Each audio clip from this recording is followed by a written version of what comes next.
Suriyeliyim Şam'dan, Batı Gota'dan. Orada şehrimiz çok tanınır bir şehir, Daraya. Burada 10 yıldır yaşıyorum Mersin'de. Sosyal medyada son zamanlarda hepimiz gördüğümüz gibi toplucu katliamlar, toplu mezarlar,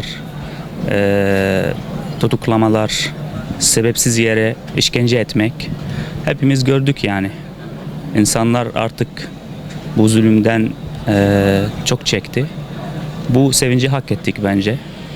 Tüm İslam dünyasına hayırlı olsun diyorum.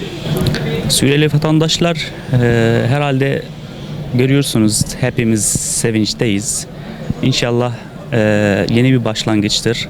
Suriye ve Türkiye olarak tarihsel yeni bir döneme geçiş yaptık. Tüm İslam dünyasına hayırlı olsun. Biliyorsunuz Kudüs yolu Şam'dan geçer. Allah izniyle Şam'dan sonra da Kudüs bu zafere ulaşacaktır diye umut ediyoruz. Ben Suriyeliyim. Daralıyım. O memleket Ürdün'e sınır, Filistin'e sınır. Gölen Tepe'liyim diyebilirsiniz. Yaklaşık 2016'dan beri Türkiye'ye geldim. Çalıştım, okudum. Ben şöyle diyebilirim. Aslında protestolar ilk başladı. Bizim memleketimizde, Dara'da başladı. İşte güzel bir şekilde çektik. Bismillah, Allahu Ekber diyoruz. Bu başkanı istemiyoruz. Çünkü çok zulümleri gördük. Tamam mı? Zaten hapishanede hepimiz gördük ne oldu. Saydnaya'da. Yani inanılmaz bir şekilde işkence oldu, zulüm oldu. Çok şeyleri görmedik. Duyduk. İşte bu şekilde herkes sosyal medyada falan görmüş ne oldu Suriye'de. Allah'a çok şükür sonunda muzaffer olduk. Allah'a her zaman şükür ediyoruz bu konuda yani. Sabır ettik 14 yıl falan.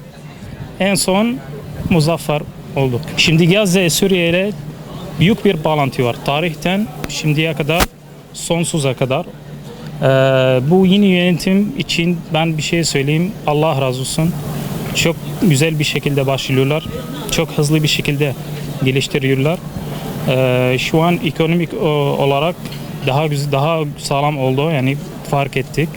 O kesinlikle zaten biz tarihte Osmanlı Devlet'ten ya da Emevi'den ya da Hazreti Muhammed ve sahabelerden biz hepimiz beraber yani aynı coğrafya, yani ortak Türkiye dahil kesinlikle. İşte Kudüs yolu Şam'dan geçer. Şu an Şam muzaffer oldu.